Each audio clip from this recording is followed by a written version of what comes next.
Perjuangan dua peserta telah bernoktah di episod penyingkiran sebelum ini. Dalam sesi penjurian sebentar nanti, kita bakal mengetahui nasib 8 lagi peserta kita. Siapakah yang bakal meninggalkan medan perjuangan ini? Bersama saya Fatah Amin dalam Sukses 4.0 dibawakan oleh SME Bank. Selamat datang ke episod 9.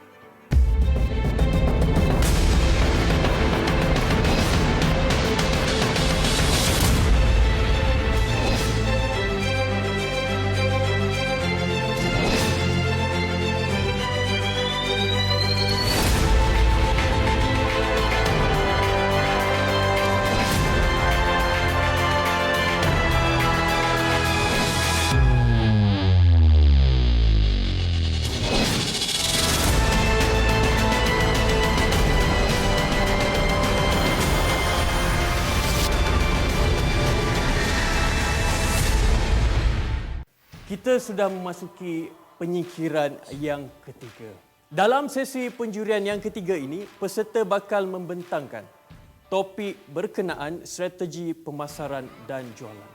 Jadi, Ketua Juri, Encik Hamdan, apakah kualiti dalam diri peserta yang ingin Encik Hamdan lihat di pembentangan kali ini?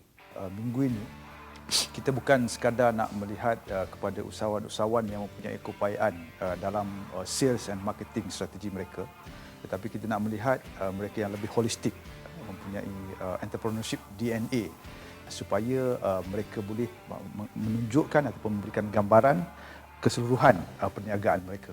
Terima kasih Encik Hamdan. Rasanya semua dah tak sabar untuk sesi pembentangan kita pada hari ini. Tapi sebelum tu, kita saksikan terlebih dahulu kedudukan prestasi media sosial peserta Sukses 4.0.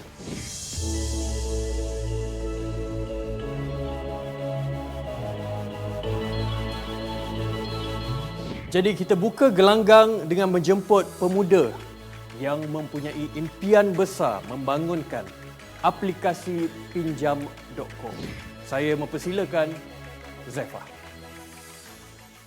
So bisnes kita adalah kita buat B2B dan cara kita monetize kita ada 2 tiers, which is kita buat subscription model.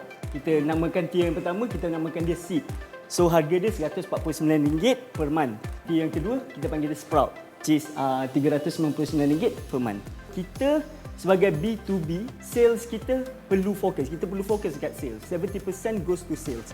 Dan juga kita perlu support daripada marketing. So kita put effort 30% dekat marketing juga. Tier 1 dengan Tier 2 ni apa beza dia? Tier 1 ni ada satu staff je. So contohnya owner dia tu baru nak start business. So dia sesuai untuk bisnes-bisnes yang baru ni lah. Tapi untuk Tier 2 ni pula dia yang dah lama sikit. So diorang dah ada staff. So kita nak make sure yang tracking of the products tu cantik. Kenapa buat B2B tak nak buat B2C? Sebenarnya lah kita sebenarnya buat B2C.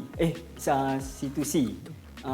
C2C ni kita B2C lah. So kita buat peer-to-peer marketplace. So contohnya macam Airbnb tapi untuk all items. Zaifah, saya nak ikut Alia punya tu in term of client avatar tu. Bila you assume those yang lebih daripada 45 mungkin tidak tech savvy, you might be wrong, sebabnya dia adalah orang-orang yang established dan dia dah pun boleh menggaji orang-orang yang ada keupayaan. So dia ada team dia. Maksudnya bila you eliminate that group, you dah scope tu you dah smaller scope.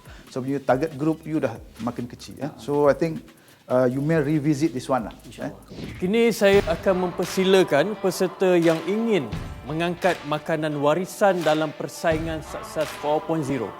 Usahawan sagu gula Melaka Sagu Hati iaitu Nakib. Dipersilakan. Taste, taste, real taste, oh fairy taste, taste, taste, I want it all. Sagu Hati. Saya Nakib Haziq Beramlan, pengarah Sagu Hati. Untuk traditional lifestyle ni, sebelumnya adalah healthy lifestyle dan kali ini saya ubah kepada traditional lifestyle. So the more relevant dekat situ. Untuk future collaboration offline, saya sasarkan kepada Chatime. Kemudian Chan Doctor untuk Andorra. Saya nak buat sponsorship dekat Andorra supaya dekat situ Andorra pun kita tahu dia adalah premium hospital dan saya sampaikan premium dessert. Kemudian Houseboom. Ini adalah biggest planning saya Which is kalau saya dapat masuk Houseboom ni, memang saya happy, memang saya akan buat betul-betul, saya akan boom marketing kau-kau dekat Sagu Harti.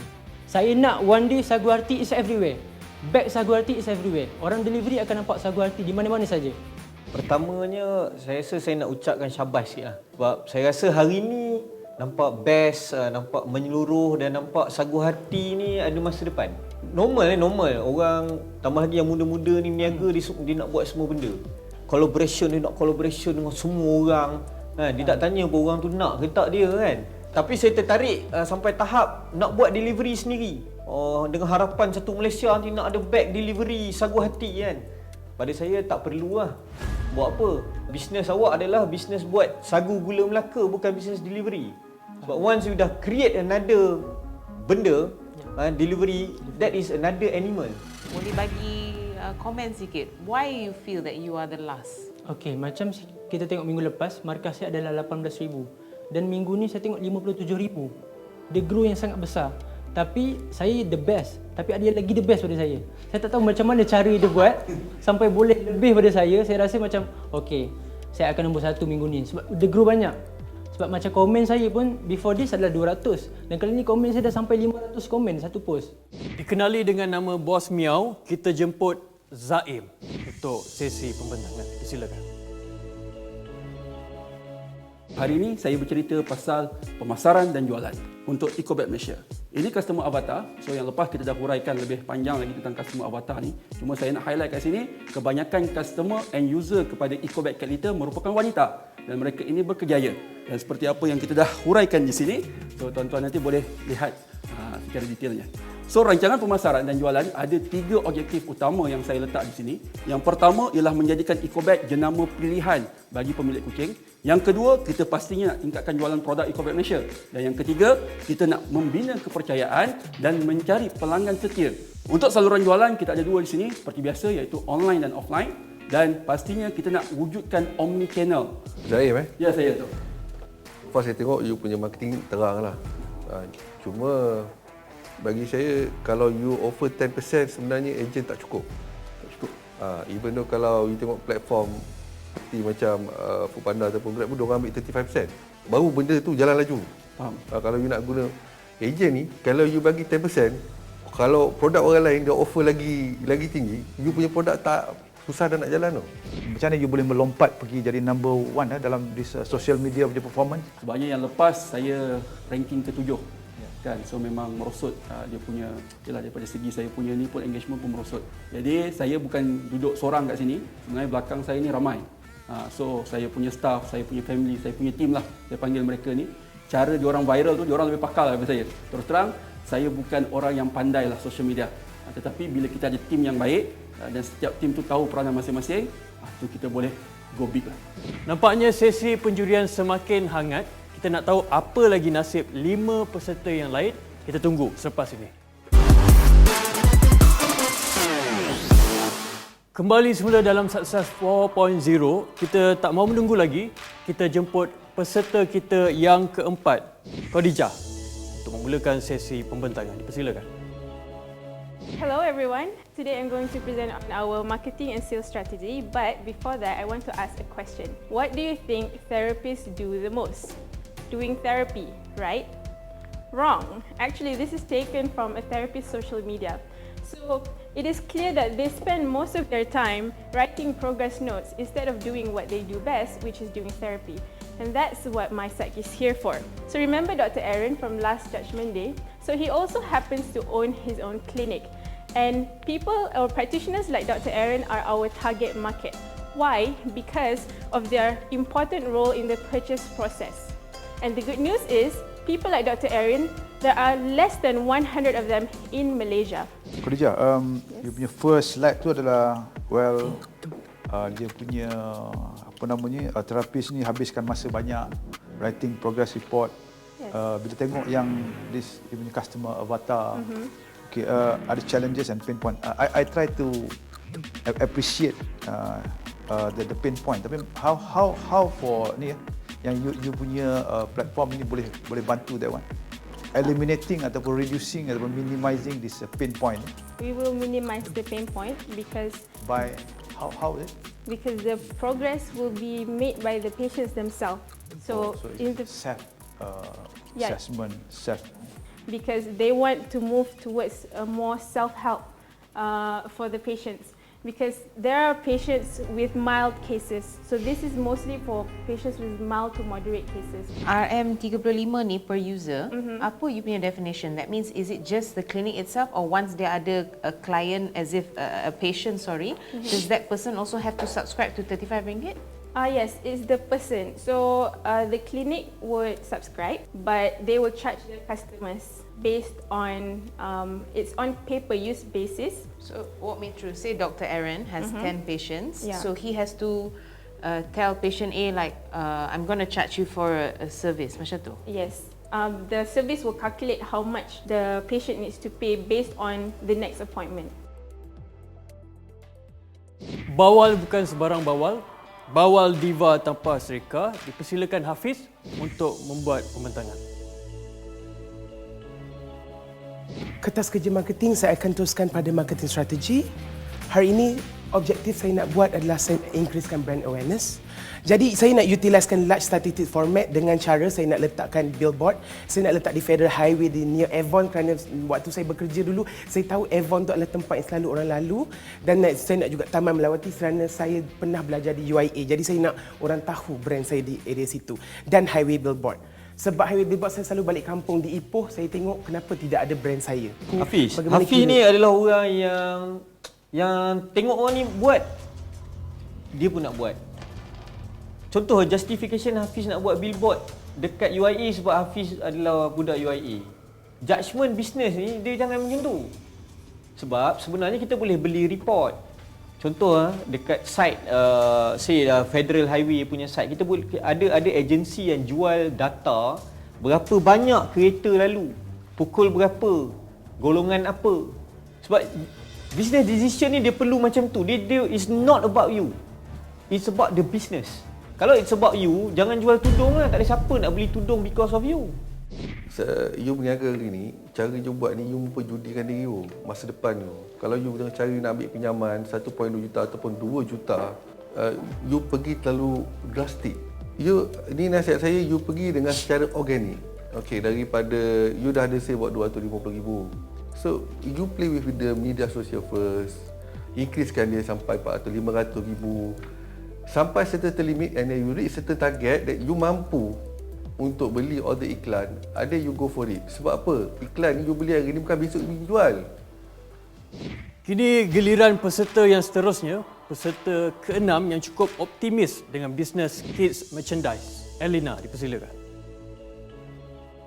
So basically our customer avatar, we are targeting more into parents, family and kindergarten. Why kindergarten? Because we do have customer base that purchase our brick table set and to place in their site. So we would like to collaborate with them and also to provide the kids merchandise to the kindergarten, especially for the government kindergarten. Okay, alright. So next, our channel of sales marketing strategy. Definitely because we are doing our online base, we would need to have our e-commerce system, which our website, so to be present in Google. Okay, and also we would like to open the opportunity for the entrepreneur to have our licensing program, which we would let them use our branding and we will supply the items to them. Elina, you punya current social media presence, kalau boleh I tengok, tak apalah, tapi you mention dekat situ sekarang is very much on Facebook. Yang lain-lain itu? Instagram saya ada but not really active. Customer base memang daripada Facebook. Instagram ni kalau kita pernah tap in customer in Instagram, but the audience banyak budak-budak. Yang pertama saya suka awak punya cara marketing plan. You punya planning marketing. So ada setiap 3 bulan tu ada progress. Itu bagi saya baguslah, ya. Ya, cuma yang keduanya cuma pasal produk tu. Okey. Sebab saya tengok you propose you punya produk tapi branding tak ada dekat produk you. Tiba masanya untuk mempersilakan pemenang untuk sesi penjurian kedua. Hazika, silakan. Kalau saya bagi tahu peniaga-peniaga mikro yang diorang kena buat video marketing, sebab 3 daripada 5 orang yang tengok YouTube ads akan klik iklan ni untuk find out about the product or services. Diorang tak boleh nak buat apa-apa sebab diorang tak mampu untuk buat video. This is why I'm here. Capsule Studio buat video short form, budget friendly, pakai smartphone je. Pertama, strategi saya ialah saya akan berkolaborasi dengan agensi kerajaan yang dah pun ada ready database dan juga connection dengan peniaga mahupun pengusaha mikro di seluruh Malaysia. So, saya nampak sini sales projection dalam 12 bulan 180,000. Yes. Maksudnya 16 videos kan? Yes, saya. Sekarang ni memang Hazika ada business ni kan? Yes, saya. And are you a one man show ke macam mana? Right now, saya ada 2 orang, saya dan saya punya co-founder. Okay. And we have been producing video with just 2 outfits. Awak percaya kepada marketing dalam bentuk video, betul? Ya, saya. Okey. Kenapa awak punya marketing strategi pergi kepada government agency? Masa ya? Awak kata a business boleh marketkan bisnes dia dalam bentuk video. Betul. Kenapa awak marketkan your business, cara dia adalah pergi kepada government agency? The reason why I'm going to government agency straight away because diorang dah ada ready database. I don't have to do video, scale up, do advertising. Okay. And in return, Benda ni tentunya... akan jadi masalah kepada you lah. Okay. Dan ni memang tipikal usahawan lah. Belum apa-apa lagi dah pergi jumpa government. Belum apa-apa lagi pergi jumpa agensi kan. Relax dulu. Okay. Awak bayangkan diri awak adalah SME yang kecil. Tiba-tiba ada satu lagi SME yang kecil call awak. Saya ada buat video, main ambil RM1,500. Awak rasa apa? Tinggal seorang peserta saja lagi yang bakal melakukan pembentangan mengenai strategi pemasaran dan jualan. Kita berhenti rehat dulu, kita jumpa selepas ini. 7 peserta telah melakukan pembentangan mengenai strategi pemasaran dan jualan bisnes masing-masing. Kini tinggal seorang lagi peserta yang belum lagi melakukan pembentangan. Last but not least, kita menjemput peserta yang terakhir, pengusaha Wow Sambal, Syuhada, untuk melakukan pembentangan. Persilakan. Hampir 90% daripada customer kami adalah golongan wanita. Target market kami adalah ibu-ibu sibuk dan wanita berkerjaya yang kadang-kadang tak ada masa nak masak ataupun tak tahu nak masak apa. Marketing strategi kami ingin buat exhibition dan melibatkan diri dengan lebih aktif, melibatkan diri dalam pop-up booth. Kami juga ingin membuat car wrapping dan benda ini adalah perancangan yang memang dah ada. So harap selepas rancangan sukses ni, kami terus boleh buat car wrapping untuk supaya brand Wow Sambal ni berada di mana-mana. Kami juga ingin buat live cooking show dan cover story untuk di media-media seperti surat khabar, magazine dan juga TV. Customer avatar ni, pada saya you limitkan kepada grup walaupun career woman ataupun mum, tapi sebenarnya yang suri rumah, yang duduk rumah pun can be your market. Can be your punya potential customer. Lepas tu you limitkan lagi 25 tahun, 45 hingga 45. So I think kena study balik semula lah with regard to this demographic. Syu, macam ni.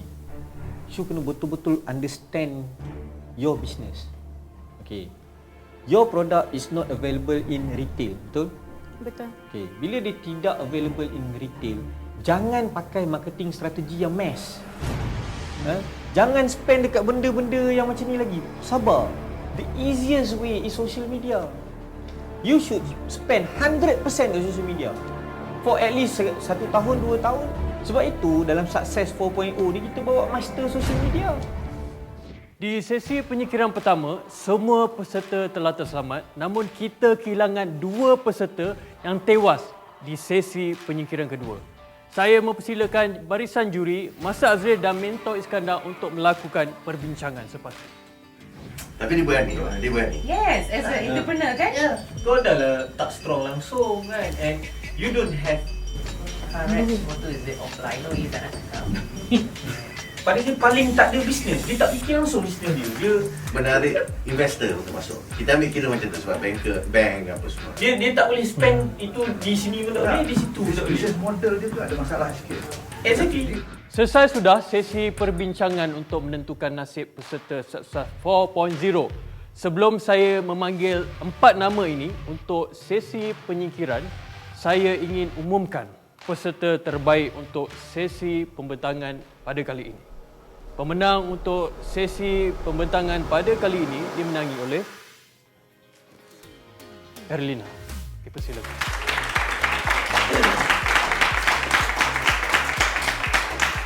Jadi saya mempersilakan Mentor Iskandar untuk menyampaikan sedikit cenderahati kepada Erlina. Mana Erlina? Saya actually terkejut juga sebab dapat Best Presenter. Sebab saya predict mungkin seorang lagi lah, mungkin Nakib akan dapat Best Presenter sebab tengah review daripada tu kan. So saya rasa sebabkan saya buat, saya punya plan tu teratur dan ringkas, jadi juri senang faham. Tiba masa yang paling mendebarkan. Saya ingin menjemput 4 nama ini untuk masuk ke dalam ruang penjurian. Persilakan Huzaifah.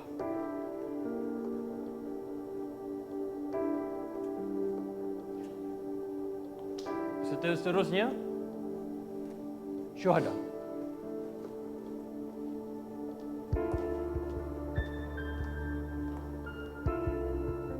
Peserta yang akan bersama-sama dengan Huzaifah dan Syuhada. Seterusnya Hafiz.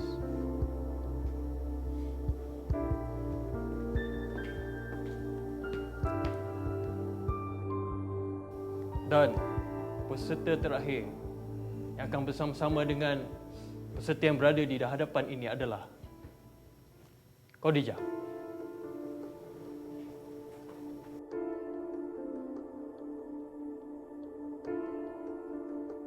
Baiklah, kini saya jemput Encik Hamdan untuk memberikan sedikit ulasan kepada keempat-empat peserta kita. Persilakan. Saya mulakan dengan Huzaifah dulu. Sebenarnya ini adalah episod yang kali ketiga ataupun kali keempat. Juri sebenarnya masih tertanya-tanya lagi business model.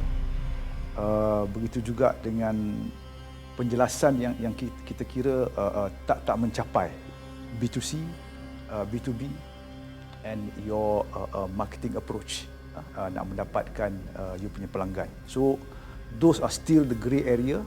Banyak lagi yang kami terpaksa bincangkan.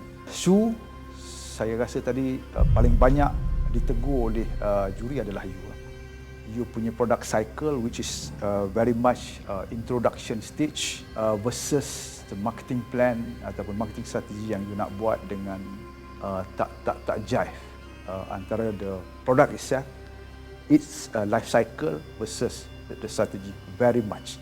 Hafiz, billboard bukan mengikut cita rasa sendiri, cost, investment dan juga sebagainya parts of the consideration yang key kepada you punya decision. Item-item itu nampak macam you tak zoom in, you tak go detail on that. You lebih kepada personal sebab saya pelajar di sekian universiti, so you pilih untuk berada di situ. So those are not very much on business decision. Khadijah, saya rasa berkali-kali soalan datang. How big is your market, your potential market? Marketing strategi pun tadi ada some mismatch as versus dengan you punya services ataupun business offering. Begitu juga dengan ability to scale up. Juri bersependapat it's not easy because it's a very niche target segment. Keputusan sudah berada di tangan saya. Saya dengan ini sangat berat hati sebenarnya nak mengumumkan Huzaifah dan Hafiz, anda terpaksa mengucapkan selamat tinggal kepada Khadijah dan Syuhada. Kerana Khadijah dan Syuhada, anda berdua tersingkir pada episod kali ini. Sekian saja paparan untuk episod ke-9 Sukses 4.0 dibawakan oleh SME Bank. Cabaran semakin sengit dan apa saja boleh terjadi pada episod akan datang.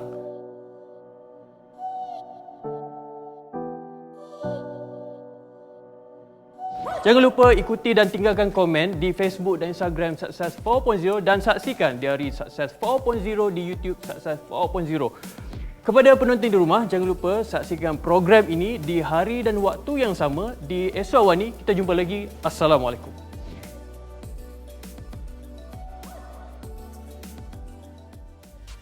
Saya ada terfikir jugalah sebab banyak komen untuk saya punya presentation dan saya memang dapat rasakan minggu ni saya nervous tu lebih daripada minggu lepas sebab saya rasa macam saya mostly sebab saya rasa topik ni macam topik yang berat bagi saya dan saya rasa saya bila saya takut akan nervous dan tak dapat buat dengan baik.